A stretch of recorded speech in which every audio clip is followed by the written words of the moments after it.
Hello guys, welcome to my YouTube channel Uttarakhand Officers Path with Simran. So today we are going to discuss the Uttarakhand Lower PCS Mains GS Paper 2 जो 14 सितंबर को हुआ था. As I told you मैंने भी ये paper दिया था. कल मैंने जीएस पेपर 1 का डिस्कशन किया था, एनालाइज किया था, आपको बताया था क्या क्वेश्चंस थे, कितने मार्क्स के थे, हाउ वाज द पेपर. आज हम जीएस पेपर 2 के बारे में करेंगे. जैसे कि मैंने पहले भी बताया था आपको कल कि इसमें बस मुझे दो क्वेश्चन में थोड़ी दिक्कत हुई थी क्योंकि वो बिल्कुल स्टैटिक से करंट ओरिएंटेड क्वेश्चन थे जो पूछ लिए गए थे. बाकी ओवरऑल पेपर तो डुएबल था, मॉडरेट था. बट हाँ, लेंदी पेपर था क्योंकि मैक्सिमम क्वेश्चंस जो थे वो 125 वर्ड्स में लिखने थे, कुछ 100 वर्ड्स में, कुछ 90 वर्ड्स में, और सिर्फ 4 से 5 ही क्वेश्चन थे जो 60 वर्ड्स में आपको लिखने थे. तो ओवरऑल पेपर लेंदी था, बट जिसने अपनी आंसर राइटिंग प्रैक्टिस अच्छे से की हुई है वो पेपर को कंप्लीट कर रहा है on time. It is doable. तो लेट्स बिगिन. हम डिस्कस करेंगे आज का ओवरऑल जीएस पेपर जो 2 था वो कैसा रहा था 14 सितंबर में. इसके बाद मैं अगली वीडियो आपको हिंदी और एसए के जो पेपर रहे उससे रिलेटेड बना के शेयर कर दूंगी. ठीक है, तो पहला जो पार्ट 1 है आपका, इसमें टोटल 5 पार्ट थे. हमने कल के पेपर में ये देखा ही है. इसमें टोटल हमारे 5 पार्ट थे. पार्ट 1 में जो पहला पार्ट था आपका पार्ट 1 में, इसमें टोटल आपके 8 क्वेश्चंस थे. ठीक है, जो कि मार्कर थे. एक क्वेश्चन 10 मार्क्स का था और हर क्वेश्चन को आपको 125 वर्ड्स में लिखना था. तो हर क्वेश्चन को आपको यहाँ पे 125 वर्ड्स में लिखना था. ठीक है, ये था इसमें. तो अब हम धीरे धीरे करके एक एक क्वेश्चन डिस्कस करेंगे क्या रहे इसमें. इसके बाद पार्ट 2 में जाएंगे. तो question number 1, what is the role of micro, small and medium enterprises or as economic catalyst in India's journey towards becoming the Viksit Bharat by 2047? Explain. India MSME का क्या रोल रहा है as an economic catalyst towards becoming विकसित Bharat bye 2047, ये हमें explain करना है. ये था इस क्वेश्चन में. आपको 125 वर्ड्स मार्कर था आपका. नेक्स्ट है आपका, what is the inflation targeting in India? What is the inflation targeting in India? Discuss the role of the RBI in controlling inflation with the help of monetary policy. तो आपको ये बताना था कि पहले तो इन्फ्लेशन टारगेटिंग क्या है वो समझाना था आपको. उसके बाद रोल बताना था आरबीआई का in controlling the inflation by monetary policy. जो भी उसके मेथड्स हैं, by CRR, SRR, repo rate, ये सारे आपको डिस्कस करने थे इसमें सेकंड क्वेश्चन में. ये भी 125 वर्ड्स में आपको करना था. Just a minute.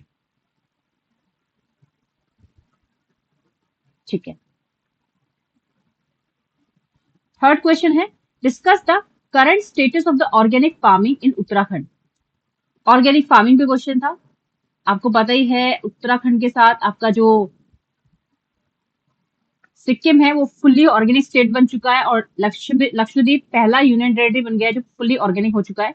तो उसके बिहाफ पे ये क्वेश्चन ऑर्गेनिक फार्मिंग पूछा गया है उत्तराखंड में. तो what efforts are made by the state government to encourage it. ठीक है ना, ये सारी बातें आपको यहाँ पे बतानी थी. गवर्नमेंट की खुद की क्या इनिशिएटिव है, बाकी आपके सेंट्रल की भी आप इसमें डाल सकते हो, लाइक सॉइल हेल्थ. ठीक है ना, soil health card and so on. तो आपको ऑर्गेनिक फार्मिंग को समझाना था, एक्सप्लेन करना था, और इसमें एफर्ट्स क्या रहे स्टेट गवर्नमेंट के ये बताने थे 125 वर्ड में. फोर्थ क्वेश्चन है, describe the major trends in migration in Uttarakhand. Very important. Migration in Uttarakhand में आपको मेजर ट्रेंड्स बताने थे कि क्या है, किस तरह का माइग्रेशन उत्तराखंड में होता है. एक और इसमें पॉइंट था कि जो उत्तराखंड पलायन आयोग है उसका 2022 में नाम बदलकर उत्तराखंड पलायन निवारण आयोग कर दिया गया. उसने स्पेशली माइग्रेशन के पॉइंट पे ही डिस्कस करने के लिए उस आयोग का गठन हुआ है कि उत्तराखंड में माइग्रेशन हो रहा है. मैक्सिममली 60 टू 50% का जो माइग्रेशन वो अदर डिस्ट्रिक्ट्स या अदर स्टेट्स में हो जाता है. और बहुत सारे कारण हैं, फीमेल के अलग हैं, मेंस के अलग है. Like marriages is the one most important common cause of migration for females and for mens it is employment, for cause of employment. तो ऐसे सारे पॉइंट आपको करके 125 वर्ड्स में आपको इसे कवर करना था. नेक्स्ट है, discuss the different phases of the population growth in India since 1901. 1901 से अब तक different phases of population growth आपको बताना था. बेसिकली 4 मेजर फेजेस हैं पॉपुलेशन ग्रोथ के. ठीक है ना, ये वाला जो फेज है वो एकदम से आपका कह सकते हो कि डिसेंट ग्रोथ है और इसमें नेगेटिव ग्रोथ भी देखने को मिलती है फर्स्ट फेज में. सेकेंड फेज में आपको पॉपुलेशन ग्रोथ देखने को मिलेगी. थर्ड फेज में एक्सपोनेंशियली बहुत ही तेजी से पॉपुलेशन ग्रोथ होती है due to cause of independence, due to refugee crisis, migration from other countries and so on. और बहुत ज्यादा पॉपुलेशन एक्सप्लोजन इस फेज में देखने को मिलता है आपको. एंड फिर स्टडी ग्रोथ होती है आपकी फोर्थ फेज में, बिकॉज यहाँ पे एजुकेशन एंड लिटरेसी बढ़ जाती है, आपका साइंस एंड टेक्नोलॉजी से अच्छे इंस्ट्रूमेंट हो जाते हैं, हेल्थ केयर अच्छी हो जाती है. एंड ये सब कारण होते हैं जिस वजह से एक स्टडी ग्रोथ पॉपुलेशन की देखने को मिलती है आफ्टर फोर्थ फेज। तो 1901 से लेके 21 तक एक फेज था, 21 से 51 तक दूसरा फेज था, 51 से आपका 81 तक तीसरा फेज था जिसे पॉपुलेशन एक्सप्लोजन का फेज कहा जाता है, और उसके बाद 81 से अभी तक का समय फोर्थ फेज में आता है आपका, which is a study growth. ठीक है, तो ये आपको डिस्कस करना था 125 वर्ड्स में। नेक्स्ट है आपका explain the major factors that influence the climate in India. India में जो क्लाइमेट इन्फ्लुएंस करने के मेजर फैक्टर्स है वो आपको डिस्कस करने थे इसमें। ठीक है, नेक्स्ट है आपका सेवेंथ क्वेश्चन। ये सिक्स क्वेश्चन हमने डिस्कस कर लिए इस पार्ट 1 के। अब हम सेवेंथ और एट क्वेश्चन डिस्कस करेंगे। Examine the social and economic impacts of the rural out-migration in the mountainous part of Uttarakhand. Social impact and economic impact बताना है हमें rural out-migration के in the mountain parts of the Uttarakhand. Next है what is disaster mitigation. Disaster management में question आ गया, आप देख सकते हो उत्तराखंड स्पेसिफिक काफी क्वेश्चन है। जैसे एक ये क्वेश्चन था आपका उत्तराखंड स्पेसिफिक, एक ये क्वेश्चन था what is the disaster mitigation. Elucidate the mitigation measures taken by the government of Uttarakhand and India with the help of examples of major disasters and their causes. ये आपको discuss करना था। तो उत्तराखंड से related आप देख सकते हो सेवेंथ क्वेश्चन था, एट क्वेश्चन था, फुल्ली स्पेसिफिक था, और आपका एक और क्वेश्चन देखा था हमने उत्तराखंड का, ये डिस्कस द मेजर ट्रेंड्स, ये आप देख सकते हो। Question number third and question number fourth ये भी पूरा उत्तराखंड पे ही बेस्ड था। ठीक है ना, organic farming and migration. Next देखते हैं ऊपर वाला क्वेश्चन, फर्स्ट एंड टू जो हमने देखा था वो फुल्ली उत्तराखंड पे नहीं था। तो टोटल इसमें से 8 में से 4 क्वेश्चन आपके उत्तराखंड बेस्ड थे। ठीक है, नेक्स्ट आता है हम पार्ट नंबर 2 पे। पार्ट नंबर 2 में आपके कितने क्वेश्चन थे टोटल? पार्ट नंबर 2 में आपके 4 क्वेश्चन है, जिसमें से आपको ऑल कंपलसरी है 8 मार्क का ये क्वेश्चन थे, यानी कि हर एक क्वेश्चन 8 मार्क्स का था और ये 100 वर्ड्स में आपको लिखना था। 9th क्वेश्चन आता है इसमें, what do you understand by urban area. Urban area का क्या मतलब है? What are the major challenges of urbanization in India. Urban area का मतलब क्या है और मेजर चैलेंजेस क्या है अर्बनाइजेशन के इंडिया में, आपको ये बताना था। ठीक है, नेक्स्ट है 10th question, discuss the provisions being made for innovation of self reliant Uttarakhand which heritage and vibrant human resources in the budget 2025। आपको पता है उत्तराखंड का जो बजट था वो नमो और ज्ञान मॉडल पे बेस्ड था इस बार का। ठीक है ना, तो आपको ये चीजें डिस्कस करनी थी इसमें डिटेल में, और ये सारी चीजें इसमें आपको बतानी थी। ठीक है, नेक्स्ट है what are the major problems और prospects of water transport in India. Major problems क्या है एंड प्रोस्पेक्ट्स क्या है वाटर ट्रांसपोर्ट के इंडिया में, आपको ये बताना था। आप देख सकते हो इसमें ये क्वेश्चन फुली स्पेसिफिक उत्तराखंड पे बेस्ड आया है। ठीक है, जो उत्तराखंड स्पेसिफिक पूरा क्वेश्चन बेस्ड होगा मैं आपको सर्कल करके दिखा दे रही हूँ। ठीक है, नेक्स्ट आते हैं 11th क्वेश्चन हो गया हमारा। 12th question, analyse the geopolitical importance of Uttarakhand. ये भी फुली स्पेसिफिक उत्तराखंड पे है, जियोपॉलिटिकल इंपॉर्टेंस बताना है आपको उत्तराखंड का। ठीक है, उत्तराखंड की जो स्ट्रेटेजिक लोकेशन है उस पर आपको डिस्कशन करना है इसमें। 13th क्वेश्चन आता है, अच्छा ये पार्ट 2 कंप्लीट हो गया हमारा, 4 क्वेश्चन उसके। अब पार्ट 3 स्टार्ट होता है हमारा। पार्ट 3 में भी आपके 4 क्वेश्चन है, हर क्वेश्चन आपको लिखना है, कंपलसरी है, और हर एक क्वेश्चन 5 मार्क्स का होगा, जिसको आपको 60 वर्ड्स पर लिमिट मिले। तो सिर्फ 4 ही क्वेश्चन थे जो 60 वर्ड्स के थे, बाकी सारे क्वेश्चन 100, 125 और 90 वर्ड्स वाले थे। ठीक है, तो लेंथी पेपर था ओवरऑल। ठीक है, तो नेक्स्ट क्वेश्चन है 13 question number, clarify the 3 kinds of production cost considered by the commission for the agricultural cost and prices for calculating the MSP. Very important, maximum question आप देखोगे तो ये अगर आपने प्रीवियस ईयर क्वेश्चन सॉल्व किए हैं तो आपका काफी हेल्प हो जाएगी आपको। ये आपको एमएसपी कैलकुलेट करने के 3 जो मेथड्स है वो बताने थे। एक है आपका A2 method, that is actual cost method.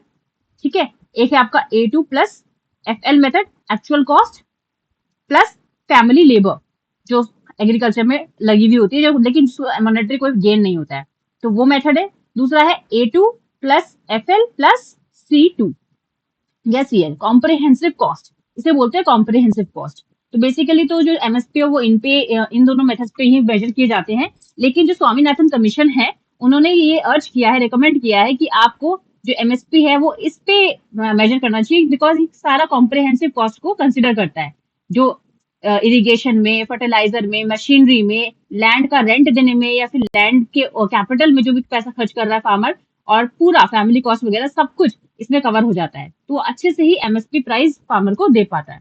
तो स्वामीनाथन कमीशन ने रिकमेंडेशन दी है कि आपको एमएसपी इसमें कैलकुलेट करना चाहिए, लेकिन फिलहाल पे अभी इन पे ही कैलकुलेशन हो रही है। तो ये इन सब चीजों के बारे में आपको इस क्वेश्चन में डिस्कस करना था 60 वर्ड्स में। 60 वर्ड में इतनी इंपॉर्टेंट बातें लिख दोगे आप, आपका काम हो गया, फुल मार्क्स है आपके। लेकिन ये 3 मेथड के बारे में अगर आपने नहीं लिखा है, डिटेल में सिमुलेशन नहीं किया है, तो मुश्किल है। ठीक है, मैंने ये सब चीजें लिखी हैं, तभी मैं आप लोगों के साथ शेयर कर पा रही हूँ अच्छे से।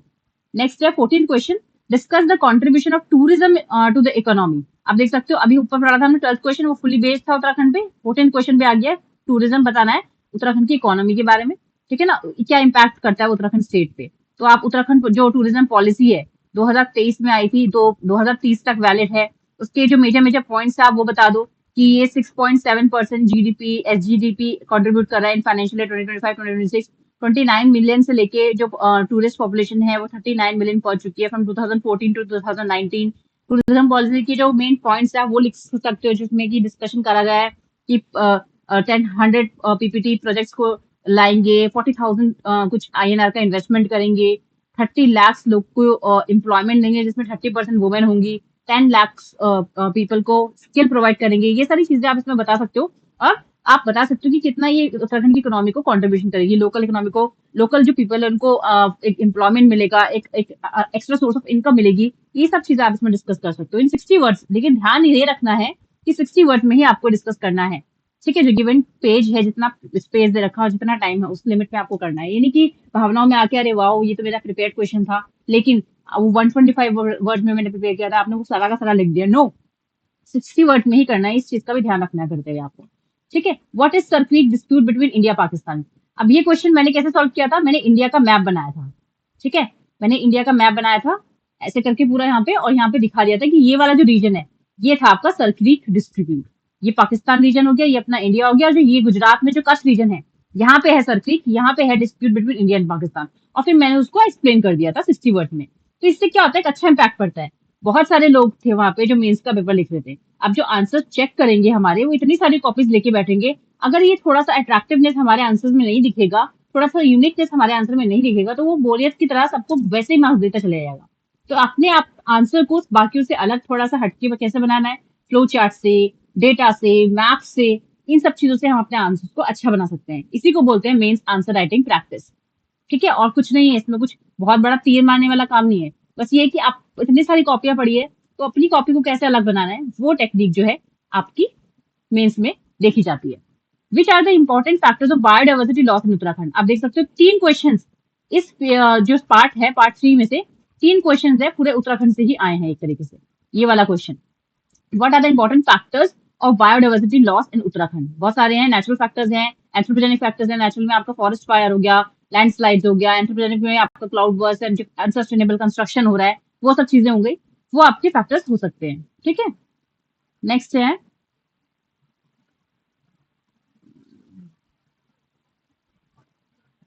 हो गया हमारा, ओके, पार्ट 3 में कंप्लीट हो गया। अब आते हैं हम पार्ट 4 में। पार्ट 4 में हमारे टोटल 2 क्वेश्चन है, और हर क्वेश्चन के 2 सब पार्ट है, पार्ट 1 पार्ट 2। ठीक है, और हर एक क्वेश्चन 7 मार्क्स का है। इसमें ध्यान देने वाली बात है, आपका हर क्वेश्चन 7 मार्क्स का है, और हर क्वेश्चन के 2 पार्ट्स है। एक क्वेश्चन 7 मार्क्स का, और आपको ये जो क्वेश्चन है ये आपको लिखना है 90 वर्ड्स में। ठीक है, 90 वर्ड्स में लिखना है, 7 मार्क्स का ईच है, 2 क्वेश्चन है जिसके 2 सब पार्ट्स है, 2 क्वेश्चन के, यानी कि टोटल इस पार्ट में आपके, पार्ट 4 में आपके 4 क्वेश्चन आप मान सकते हो, 4 क्वेश्चन है जो कि 90 वर्ड्स में लिखना है आपको। ठीक है, इसमें स्टैटिस्टिक्स वगैरह आया था, तो ये आपका क्वेश्चन है, एक मिनट में दिखा देती हूँ आपको। ठीक है, यहाँ पे आते हैं। Following pie chart represent the number of students. ये क्वेश्चन नंबर 17 है, यहाँ पे लिख देती हूँ, क्वेश्चन नंबर 17 का फर्स्ट पार्ट है ये। Following pie chart represents the number of students studying different subjects in university, and adjoining table shows the ratio of male and female. This ratio of male and female, और ये आपके subjects हैं। ये percentage wise सारे subjects का दे रखा था। Total number of students in the university is 4800। Then what is the percentage of female students studying computer over the female students studying science. मैंने जो आंसर निकाला था अराउंड 45% कुछ आ रहा था आंसर मेरा, मुझे जहां तक याद है, मैंने लिखा नहीं उसका आंसर, तो इतना ही आ रहा था। मैंने पहले सॉल्व किया तो मैंने कुछ गलत कर दिया था, फिर मैंने दोबारा कट किया एंड दोबारा मैंने फाइनली सॉल्व किया, तो 45% इसका आंसर आ रहा था। बाकी आप लोग चेक कर लीजिएगा इसे सॉल्व करके। ठीक है, मैथ्स में ये प्लस पॉइंट होता है, अगर आपने सही कर दिया पूरा, तो पूरे के पूरे 7 मार्क्स आपके, कोई मार्क्स काटने के चांस ही नहीं है, अगर आपने स्टेप बाय स्टेप अच्छे से एक्सप्लेन करके सारी चीजें सही करी हुई। ठीक है, तो ये तो मैंने कर लिया था। आप देखते 45% रहा है कि आंसर, या कुछ और है, चेक करूंगी बाद में, लेकिन मैं आप लोगों के साथ शेयर कर रही हूँ। आप मुझे कमेंट करके बताइएगा कि इसका आंसर क्या आ रहा है आपका। ठीक है। नेक्स्ट है 17 पार्ट 2। ये है आपका पार्ट 2, क्वेश्चन नंबर 17 का पार्ट 2। जैसे कि बताया, इसमें 2 क्वेश्चन है, हर क्वेश्चन के 2 पार्ट्स है और हर क्वेश्चन 7 मार्क्स का है। 7 मार्क्स का ये भी है, 7 मार्क्स का ये भी है। ओवरऑल ये पूरा सेक्शन, पूरा पार्ट 34 मार्क्स का है। ठीक है। तो ये आपका है, the following multiple bar chart shows the production, export and import of a country from the year 2020 to 2024। आपको दिखाना है इसमें कि in which year ratio of export, ये वाला, sorry, ratio of export and import was highest for the country and what was the percentage of import over total production in the country that year। ये भी doable question था, इतना tough नहीं था, easily मैंने कर लिया था, आप भी कर सकते हैं। इसमें इसका भी आंसर क्या रहा आपका, मुझे कमेंट करके बताइएगा। ठीक है। नेक्स्ट है 18 क्वेश्चन। इसमें भी 2 पार्ट से देख सकते हो आप, पार्ट 1, पार्ट 2। पार्ट 1 क्या है, highlight latest development regarding India visa policy toward Chinese national. तो इंडिया की latest development regarding India visa policy toward Chinese national, ये बताना था। थोड़ा सा मुझे इसमें अटपटा सा लगा था ये क्वेश्चन, मेरे को थोड़ा सा टूर्नामेंट करना था। और दूसरा क्वेश्चन ये, which significant football club tournament in concluded in July 2025। तो वही है, जिसने अपना करंट अफेयर्स अच्छे से करा है तो वो ही क्वेश्चन आराम से कर लेगा। तो ये बिल्कुल fully static current affairs based question देखने को मिले हैं। ठीक है। ये क्वेश्चन नंबर 18 और क्वेश्चन नंबर 18 का पार्ट 1 और पार्ट 2, 7 मार्क्स का, जो कि 90 वर्ड में आपको लिखना था। ठीक है। नेक्स्ट आता है last part, part number 5। Part number 5 में आपके टोटल 2 क्वेश्चन थे, जैसे पार्ट नंबर 4 में थे। इसमें भी आपको 10 मार्कर थे। हाँ, पर कितना है, इस 2 क्वेश्चन में भी 2 पार्ट्स है, लेकिन दोनों पार्ट्स 10-10 मार्कर के थे और दोनों पार्ट्स में जो वर्ड लिमिट थी वो 125 वर्ड्स की थी। देख सकते हो आप, यानी कि इसमें टोटल 4 क्वेश्चन थे जो 125 वर्ड्स में लिखने थे आपको, और जो 10 मार्कर थे। ठीक है, इसमें ये था। तो क्वेश्चन नंबर 19 का फर्स्ट पार्ट आप देख सकते हो, ये क्लास इंटरवल में था, आपको मीन मीडियन मोड निकालना था। आसान था, इतना डिफिकल्ट नहीं था, ये आप कर सकते हैं। नेक्स्ट है 19 क्वेश्चन का second part, how do you define a chart, diagram और a graph? What are the advantages of chart, diagrams and graph? What are the factors responsible for the choice of a chart, diagram and graph? ये आपको explain करना था। ठीक है। तो ये भी डुएबल क्वेश्चन था, इतना डिफिकल्ट नहीं था। अगर आपने प्रिपेयर किया है तो आप इसे कर लेंगे। नेक्स्ट है लास्ट क्वेश्चन, 20th क्वेश्चन। इसके भी 2 पार्ट से आप देख सकते हो, part number 1, part number 2। Part number 1 क्या था, हु इज शिंजियो जाओ, who is Shengjia Zhao and what is his role in Meta super intelligence lab. आप देख सकते हो, ये भी क्वेश्चन करंट अफेयर पे बेस्ड है। तो टोटल 3 क्वेश्चन थे जो मुझे थोड़ा सा पेन पॉइंट लगे इस पेपर में, बाकी तो ऑलमोस्ट मैंने सब कर लिए थे। बट ये नहीं है कि मैं पेपर छोड़ के आ गई थी पूरा, थोड़ा बहुत अपना मेटा सुपर इंटेलिजेंस लैब से रिलेटेड मैंने कुछ लिख दिया था। उनके बारे में तो मुझे एग्जैक्टली नहीं पता था, तो मैंने वो पॉइंट नहीं छुआ। कुछ भी उल्टा सीधा तो नहीं लिख सकते, तो I have left that point. लेकिन जो मेटा सुपर इंटेलिजेंस लैब्स थी उनके बारे में मैंने थोड़ा बहुत पढ़ा था, वो मैंने लिख दिया। नेक्स्ट है, which major cultural and environmental festival recently saw Uttarakhand set a record for sapling plantation. ये फुल्ली उत्तराखंड पे बेस्ड था ये क्वेश्चन, और आपका हरेला त्योहार है, उस पर आप इस पे डिस्कशन कर सकते हो। इसमें 125 वर्ड्स में आपको ये लिखना था। तो ये था आपका उत्तराखंड का जीएस पेपर 2, जो हमने आज एनालाइज किया। टोटल सारे के सारे 20 क्वेश्चन मैंने आपसे डिस्कस कर लिया आपके साथ, पार्ट 1 से लेके पार्ट पूरे 5 तक। पार्ट 5 पूरे 5 पार्ट थे इसमें आपके, हमने डिस्कस कर लिए सारे क्वेश्चन 1 बाय 1 करके। आपको आई होप सारी चीजें समझ में आई होंगी। इसमें स्टैटिस्टिक्स के 3 क्वेश्चन थे ऑलमोस्ट, 1 2 3 क्वेश्चन तो पूरे थे स्टैटिस्टिक्स के। तो ये था ओवरऑल पेपर। मैं ये नहीं कहूंगी कि बहुत टफ था, और मैं ये भी नहीं कहूंगी कि बहुत इजी था। Paper was little bit moderate, moderate to tough level कह सकते हो आप एक पल के लिए, बिकॉज इसमें चैलेंजिंग पार्ट ये था कि आपको time period, given time period के अंदर सारे क्वेश्चंस को कंप्लीट करना था। तो ये मुझे एक बिगेस्ट चैलेंज लगा। और जो करंट के क्वेश्चन 2-3 डाल दिए उन्होंने एकदम ही, तो वो उसमें मतलब कंटेंट इतना बन नहीं पा रहा था, तो वो चीजें थी। बाकी तो पेपर ठीक था।